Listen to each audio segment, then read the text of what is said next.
Mistrustful.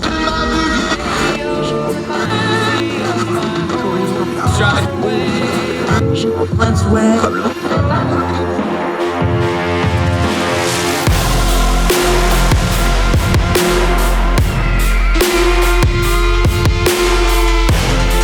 With your host, Andrew Donaldson. This is Heard Tell. Welcome back to Heard Tell. Okay, new face on the program. Thrilled to have him deep in the heart of Texas, but he's from Louisiana. We're going to talk about that in just a minute. Eugene Ralph Jr., not to be confused with Eugene Ralph Sr. That's why it's there. How are you, my friend? Glad to have you today. Very well, very well. Actually, very happy after the Cowboys lost yesterday. As you know, as transplants, we always have to root for our actual home team. Good man. I'm with you. I'm always my favorite NFL teams, whoever's playing the Cowboys, so I'm with you. Let's start right there, though, because on our show, we talk about turning down the noise. We're going to talk about the economy here, which is always a buzzwordy thing, and there's a lot of politics involved. Perspective is important when you talk about a complex issue. Start with your perspective, because I think it's important to know where our friends come from here. You're in Dallas, but you come from Louisiana. That changed your perspective on things, not just politically, but life and culture and everything else. Start there as a way of introducing yourself to the folks listening. Your perspective is very much shaped by that, isn't it? It is. I mean, it's definitely, first of all, when you're talking about food, I mean, it's hard to compare any place. Whenever I'm going anywhere, I'm always comparing it back home, and it never really measures up. But, in the whole culture as a whole, I mean, Louisiana is a very unique part of the South. And of course, there's even differences within Louisiana, but comparing it, between here and Texas, you start to learn that there's a really a defined kind of way that Texans really kind of move and live their lives that really it contrasts with Louisiana. Even in the South, it's a little bit faster. It's a little bit bigger scale. As they say, everything's bigger in Texas, but unfortunately, that includes things like corruption. So whenever we're talking about economic issues, that definitely comes into play in a state like Texas. Yeah, I can confirm. I spent a couple months in Alexandria, Louisiana, and there are some very, we'll call them special people in Son-Law. Very unique culture down there, even apart from New Orleans and upstate and the other parts of Louisiana. Fine folks, though. Talk about that right there, because I think something we don't talk enough about when it comes to the economy, how much the government bureaucracy, how much corruption's an overriding term, but bureaucracy and corruption go hand in hand. The growth of government and the economy, and then we're going to talk about the recession, and we're going to talk about things like that. There's no way to untangle all that, is it? Because government grows, bigger the government, the more corruption, the more waste, the more fraud, the more abuse. That does affect our economy. It has real world implications. It's not just a buzzword on Twitter that we throw around. Absolutely. And see, actually, this is one of the main things I like to bring up whenever we're talking about economy, especially as it relates to government regulations.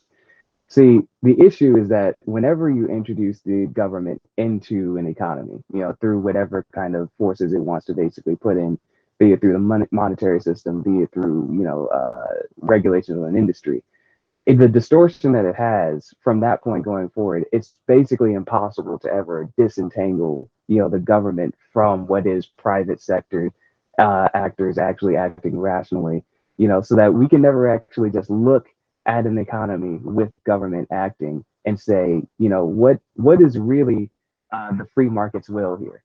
Because it's impossible to say where the free market decisions start and where the considerations of government completely stop, because most of the stuff is completely unconscious. It's unconscious, and the other problem is because we have representative government, we don't pay attention to the economy except at Christmas and when gas prices spike. Now, COVID was an exception because we had, shortages and shutdowns and things like that. So that was a little bit different, and people kind of got a little bit of an education on regulations and supply chains and things like that. But outside of that, the truth is the American people just doesn't pay attention to the economy unless it's hurting them particularly stressful. And then part of the problem here too? Yeah, I mean, definitely whenever we're talking about recessions, I say a lot that recessions for the average person is just synonymous with bad times. And that's what they mean whenever they start noticing that, prices are going up, that it's getting harder to pay their bills, that their wages aren't seeming to catch up with, and their portfolios are starting to seem to drop. This is what recession means to most people. So, I mean, it is true that a lot of people aren't paying attention to it. And of course, I don't really actually have any negative feelings towards these people. I would say that the preferable situation is one where people don't have to pay attention to these things. I think it's generally unconscionable that everybody has to essentially be an expert on market forces in order to make sure that they can keep their heads above water these days. Yeah, and it's too complicated a term talking to Eugene Ralph Jr. The problem with the economy is it's a math-based thing.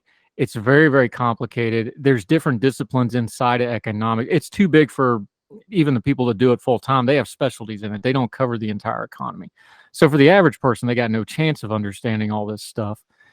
What's a better way for us to kind of address these things? Like, you say recession, everybody just goes, ooh, bad, scary word, things are going to get ugly.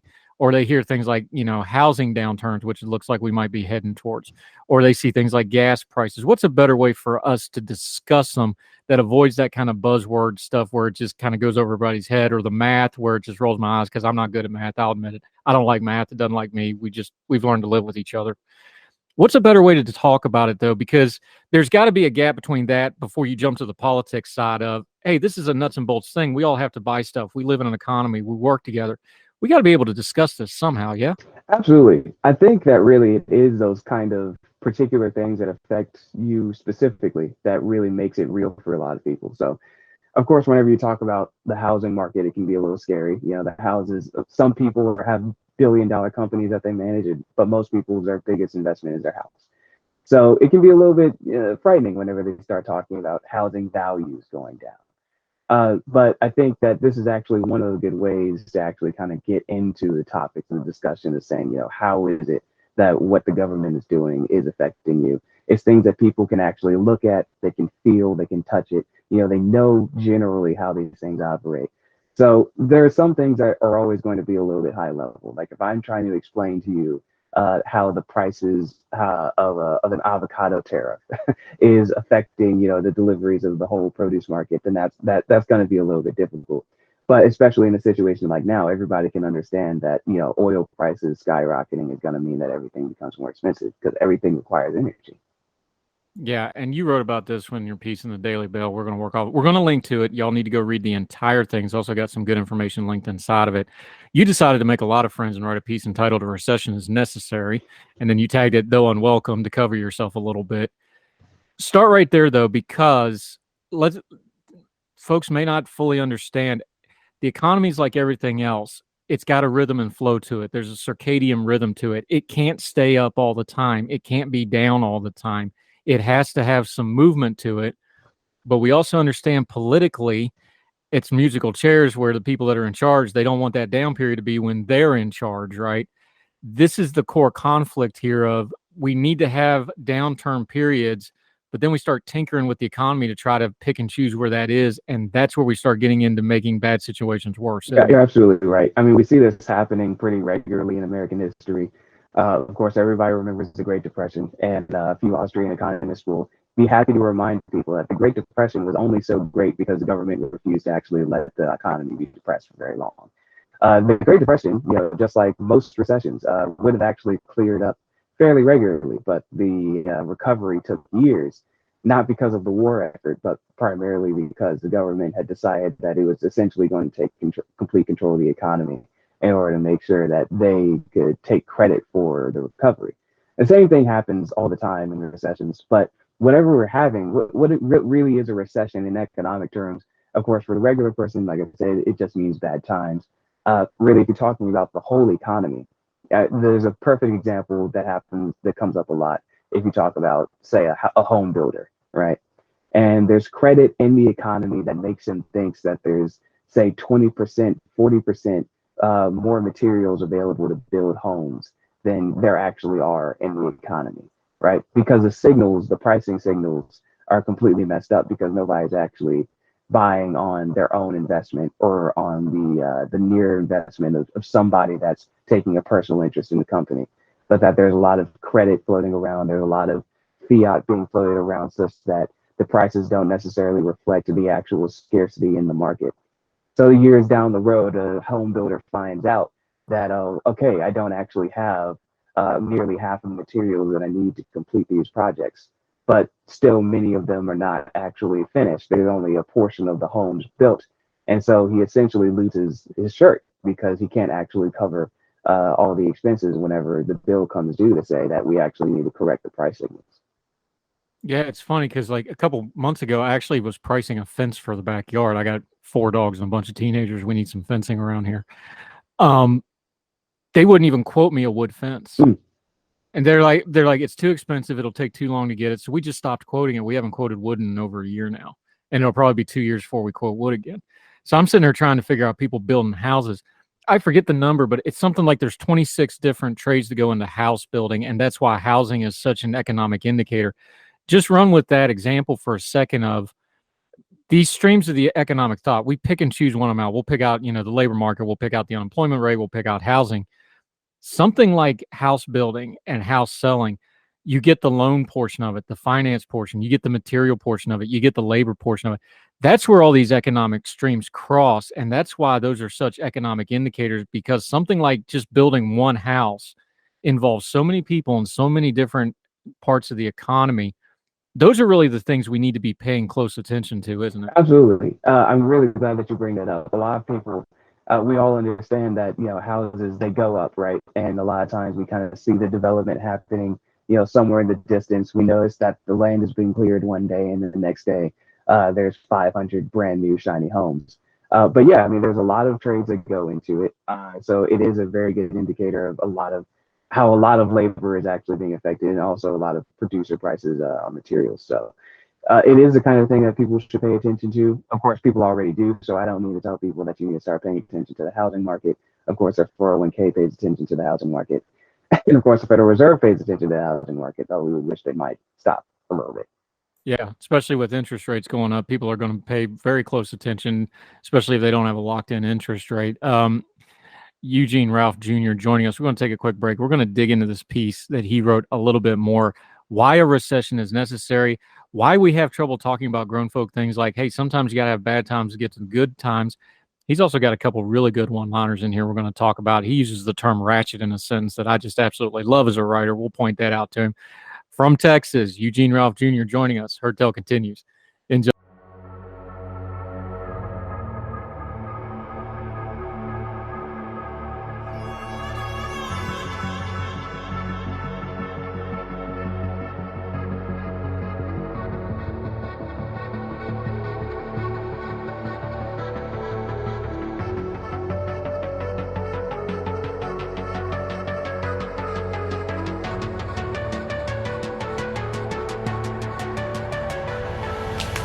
Welcome back to Heard Tell. Having a good time visiting with our friend Eugene Ralph Jr. joining us from Dallas, Texas, talking a little economy. All right, so you're a Band-Aid off kind of guy. You just went there. You said, look, a recession is necessary. Why do we have trouble with grown folk conversations like this? Because I know nobody wants to have hard times. Nobody wants to have an economic. Nobody wants to see anybody else suffering either. And we understand the lower the classes, the more they suffer in a recession.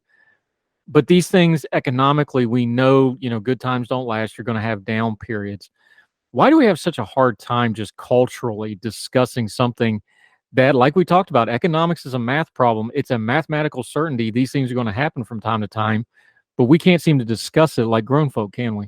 Well, no, but I mean, it's like you say, nobody actually wants to go through the process of pain. I'm not saying that anybody should necessarily be looking forward to a recession.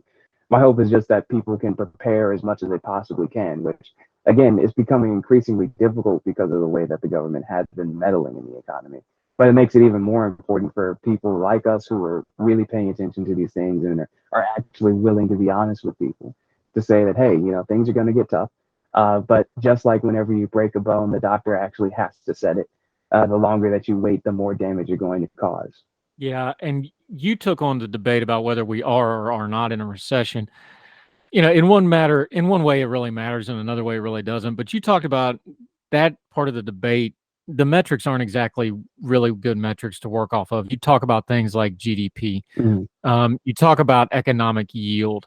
We talked about housing a minute ago. When you sit down to look at these things of whether the economy's doing right or right, everybody's confused because we have a labor shortage and we have low unemployment. That's just blowing everybody's mind, right? When you're looking at this, what's the indicators you're looking at to really see, are we in a healthy place? Are we not in a healthy place? Are we backing off from the cliff? are we doing the Wile E. Coyote where we're already over the cliff and need to step back before we drop? Yeah, well, we've been running further and further away from the edge of the cliff for a very long time. So, really, whenever we're saying what kind of indicators are we looking for, I think I actually did talk about in the article that when it comes to GDP, it can basically never really tell you whether or not the economy is doing well, but it can tell you whether or not the economy is doing poorly because it's always going to be it's always going to be influenced in the positive direction by government spending. So government contributes to GDP. If GDP is negative, then that means that even with all the government spending, the economy is actually not very good right now. It kind of gives you an idea like that. But beyond that, I really do basically go on the idea that is the average American thinking that things are getting harder. As far as economics go, I might be a little bit perverse in the sense that I don't really believe that we should be looking towards a particular indicator on paper to say, is the economy good or is it not? My only concern is whether or not average people are actually having a good or bad time about the economy. Do we need a better definition than just good or bad? Because we have a big pluralistic society. We can have whole sectors of the economy doing great during a depression. We saw that historically. We had the Great Recession, they called it, in the late 2000s. There were sectors of the economy that did gangbuster business, even though the housing market collapsed. Do we need better terminology here of good and not good? Because we have such a diverse, large economy, not everybody's hurting, not everybody's doing well. Do we need a better way of kind of divvying that up when we discuss it for the masses, for lack of a better term to put it? I definitely see why that would come up, especially, we had the same sort of discussion whenever people talk about GDP because certain industries can contribute pretty significantly. So, say everybody talks about that, Wall Street is going gangbusters, even as Main Street is clearing out and we're losing manufacturing. So definitely there are certain sectors that might actually do very well, even if the economy overall is doing poorly. But I think at the end of the day, if we're talking to the average person, we can't really spend a whole lot of time explaining to everybody every single economic indicator. I really do think that there's uncanny usefulness in actually just finding out what the sentiments are of the average person in the country. Now, this brings it to the political part, though, and you touched on it in the piece. Policymakers, this is you, I'm quoting you, have a brief period to disseminate realistic forecasts for the economy. Now, they're not going to do that. No. Because part of the gig when you're, let's just say the president, and the president gets too much blame and too much credit for the economy. It's just whoever's in the seat, that's the deal. But the president and Congress and the national leaders, they play musical chairs with this, and I don't blame them. I'd probably do the same thing. They just want to try to keep it good if it's good. If it's bad, they just want to blame the last guy or the guy coming next to try to keep blame. It's always going to be that way. But like we said, there's a nuts and bolts part to this economy stuff. I think they have an obligation to be more realistic with the information they're giving. I'll give you a good example. Biden with the gas prices. The comm shop for the White House was terrible on the gas prices stuff because it's like, well, if you're not going to take part of the blame when they came up, you're not going to get the credit when it goes back down. You didn't have to come out and say, well, it's all my fault. That's not going to happen. But wouldn't it have been better just have some realism? Like, yeah, gas prices are high. There's not a lot we can do about it right now, but hang in there. They're going to come down eventually, blah, blah, blah, blah, blah, wordy. That would have sounded better. And then when they come down, you get a little bit of the credit for it. Not, well, it's all Vladimir Putin's fault. And like, oh, this is all my gain now that it's dropped. I think a little realism would go a long, long way here, don't you? Right. Okay. So, yeah, so definitely part of the difficulty. You would want the government to be very honest about the kind of things that they're seeing. And that's, I guess you would say that part in my piece was a little bit of hopefulness that the government might have a little bit of honesty with the people, even though it's not really characteristic. But of course, in a lot of ways, they really can't, right? It would undermine their confidence too much. If they were really honest with people, they would reveal how much of these problems are of their own causing. And so you really can't get beyond that. If the government is going to, in some way, actually be a little bit more straightforward, it would at least just say, things are actually going to be a little bit more difficult, even if they're not going to precisely say that, it's our fault. They really admit that.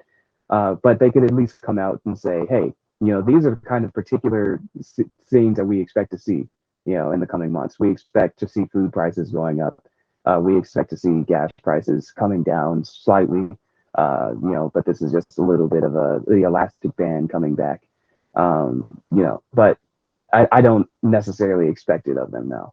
Yeah, but if we're going to be blunt about it, we have to have recessions whether we like them or not. It's the role of government to prepare for crisis before the crisis. We've already learned with COVID that the reaction to a crisis that we're not prepared for usually gets really ugly and people get hurt even worse than they probably should have been.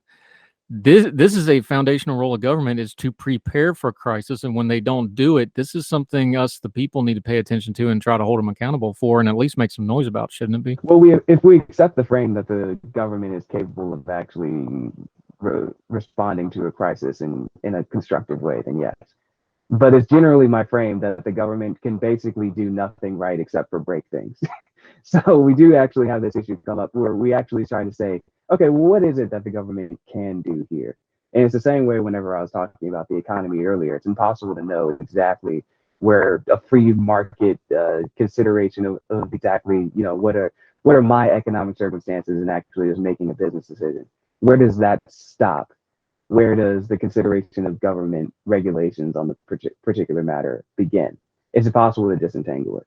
And in the same way, whenever the government starts to say we're going to respond to a particular crisis in the economy, it necessarily does that by shutting out other actors who would be more nimble, who would be better suited to actually bring relief to people, either in their own communities or just in their own particular field of focus. So we really, if we're trying to talk about what can the government do to make this better, the first thing that they can do is just stop and say, hey, I think that everybody else, you probably have better ideas. That $4 trillion that we stole from you this year, we're actually going to give it back to you and let you figure this out. And on that optimistic note, no, we've been beating up on the government a little bit. Let's circle back to the beginning of this for a bit of an optimistic note, though. It does look like there's some decent signs that the economy might at least be leveling off and might get a little bit better in the coming days. What are some of those indicators, like we talked about before? What are you watching for that? I know inflation's kind of at least leveled off for the moment. Gas prices are coming back down a little bit, although they're still high comparatively. What's a couple of the things you're watching for to be like, okay, here's some light in the tunnel that we can actually look at, and it's not just a train coming at us? Well, I do want to say I don't want to consider it a light in the tunnel just yet. I will say at the very least, the rate of our decline has slowed significantly, right?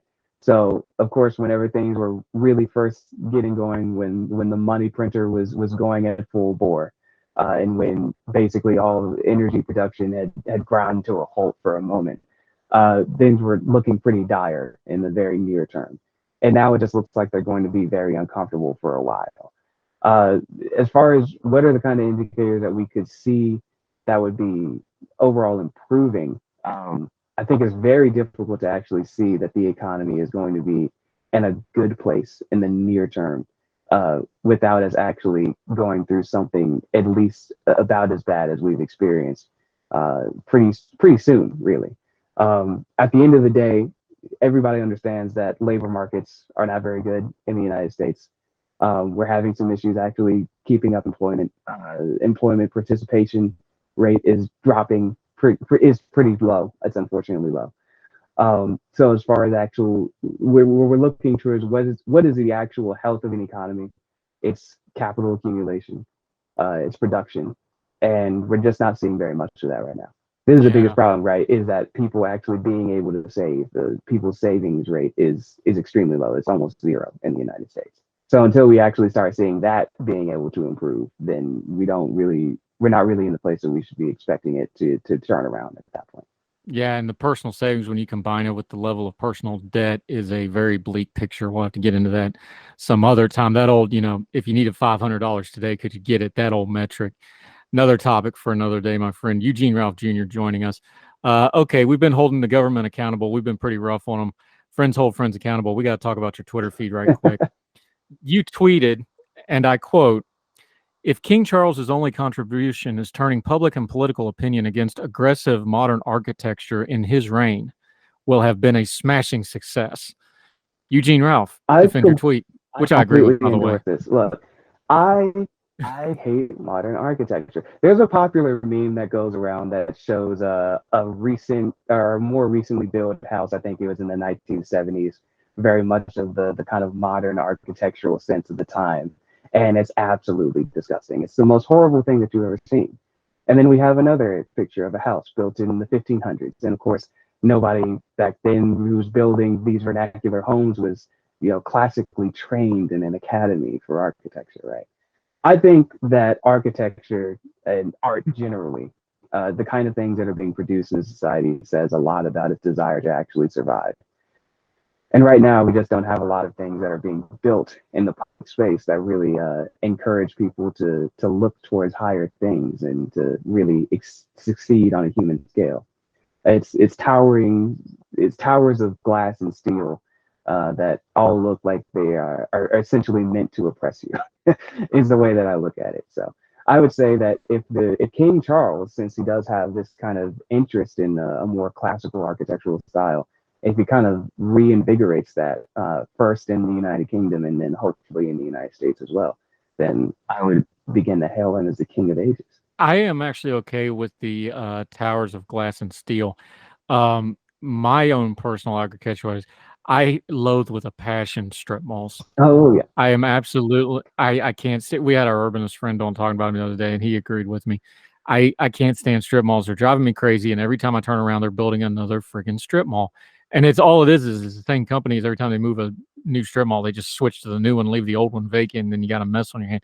So, okay, I'll go with you on that one, my friend. We're okay on the agriculture. But yeah, if we could get rid of it, if I could have my one dictatorial thing, we'd get rid of the And the strip malls. urbanist can give a much better view on this than I do. I don't really specialize in the area at all.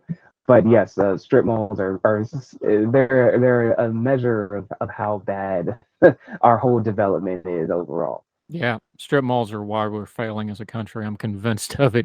Eugene Jr. Great chatting, my friend. We'll definitely have you back.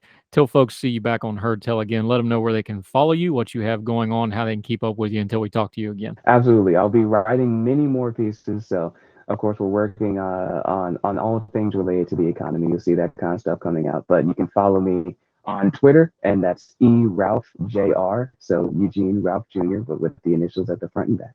We appreciate your time. Great talking to you. We'll definitely have you back soon. We're going to link to his Young Voices page and his Twitter, which you can see on the screen there if you're watching on the YouTube or the Facebook feeds.